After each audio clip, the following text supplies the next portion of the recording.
You're listening to the Power Agent Blogcast, empowering agents to elevate their business to the next level. Challenges are just a guide, leading you, don't run and hide. You've got the heart, you've got the drive, feel it pound, you're alive. Power Agent. Welcome back to the Power Agent Blogcast. We're diving into a topic that's really the core of any successful real estate team, and that's leadership. But not just leadership with integrity. Steering a team through real estate.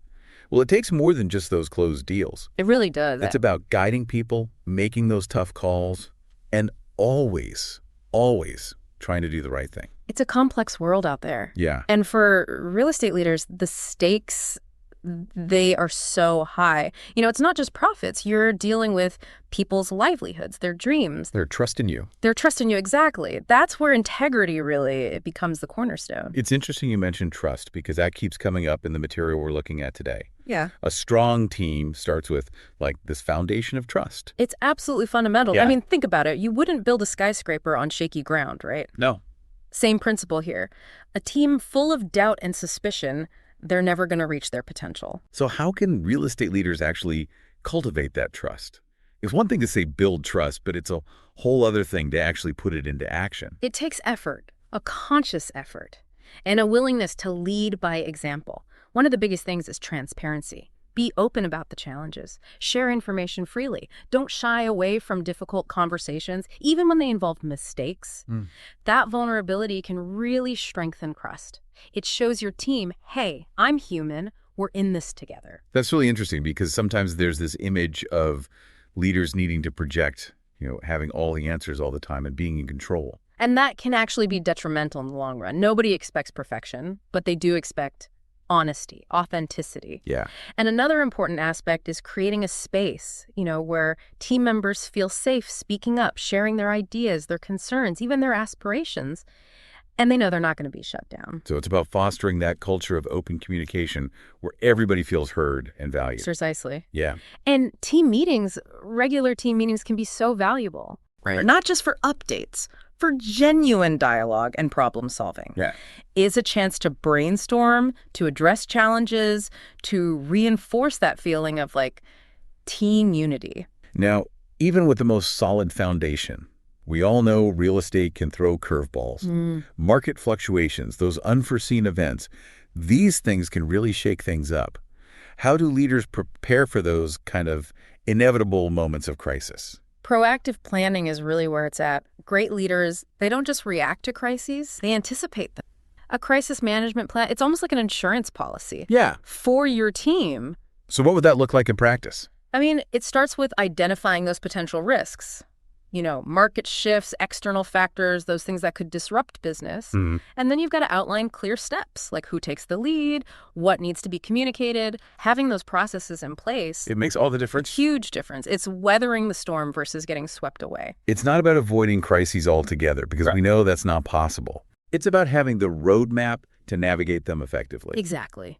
Minimizing damage, maintaining that stability, instilling confidence in the team even when things are uncertain. And that brings us back to integrity. How you handle the pressure, how you communicate with your team, with your clients. When things get tough, that's a testament to your leadership. And speaking of tough situations, real estate isn't always black and white. There are ethical gray areas, those moments where the right decision isn't so obvious.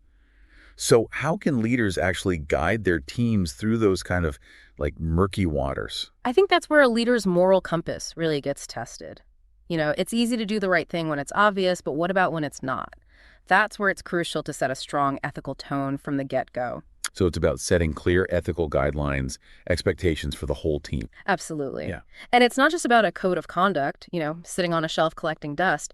You have to actively discuss ethical dilemmas. Right. Encourage that open dialogue. Empower team members to raise concerns. If something doesn't feel right, they need to feel like they can say something. So creating that environment where people feel comfortable speaking up. Exactly. And maybe the most important thing is leading by example.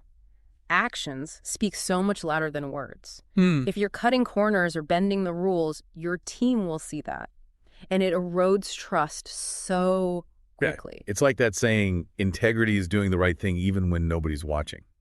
It's that consistency in your actions, even in those challenging situations. That's the heart of it. And when you lead with that kind of integrity, it has this ripple effect. Yeah. Your team starts to act with integrity, which builds trust with clients, and that leads to a more successful and sustainable business. So it's not just about being good, it's about being smart. Yes, Ethical leadership actually strengthens your business in the long run. 100%. Integrity is not just this feel-good concept. It's a strategic advantage. Because reputation is everything these days. People are drawn to businesses and leaders that they can trust, And that trust comes from consistently making those ethical choices.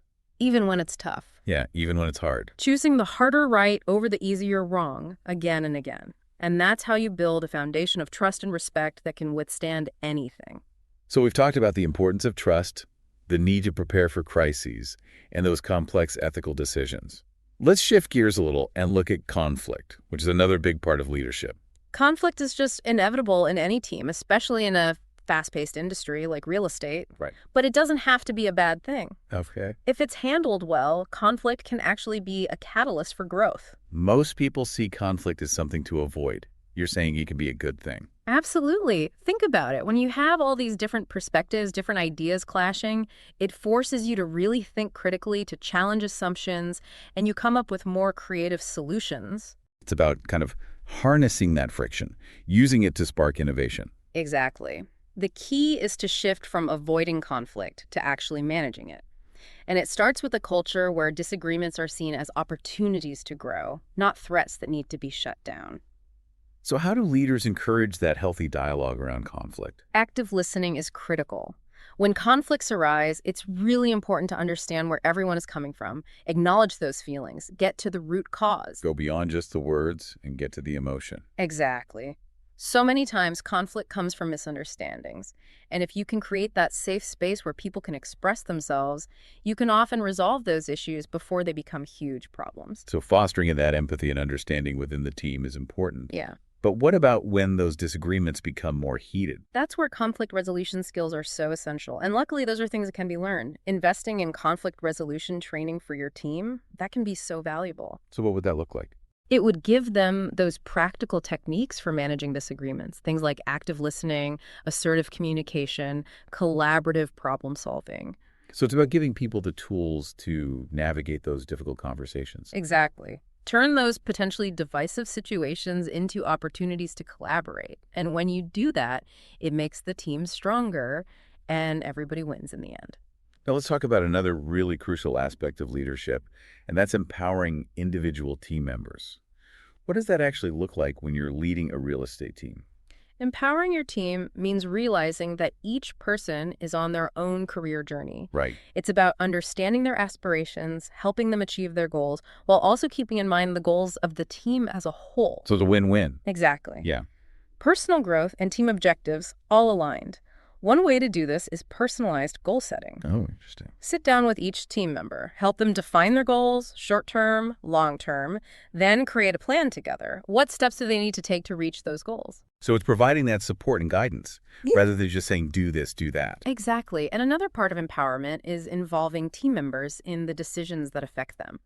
You know, when people feel like they have a voice, that their opinions are valued, it creates this sense of ownership and they're more engaged, more motivated. It's more collaborative, more inclusive, Yeah, and that leads to a more positive and productive work environment. which benefits everybody. I I know. love how all of the trust, the ethics, the conflict resolution, empowerment, all ties back to integrity. It really is the foundation of effective leadership. Right. When you lead with integrity, you're creating this culture of trust, accountability, and mutual respect. And that's what allows teams to thrive. It's about walking the walk, Yes. not just talking the talk. Living those values, being true to your word, always trying to do what's right. And when you do that, you earn the trust and respect of your team, your clients, your entire community. As you're working in this world of real estate, remember, leadership with integrity is more than a choice. It's a commitment. It's a commitment to do the right thing, even when it's hard. Putting people first and making a real difference. And that commitment, that's what makes you a leader. That's what inspires others to follow you. Thank you for joining us on the Power Agent Blogcast. It's been a pleasure. To all our listeners, keep leading with integrity, Keep striving for that excellence. Keep making a positive impact. And until next time, keep raising the bar.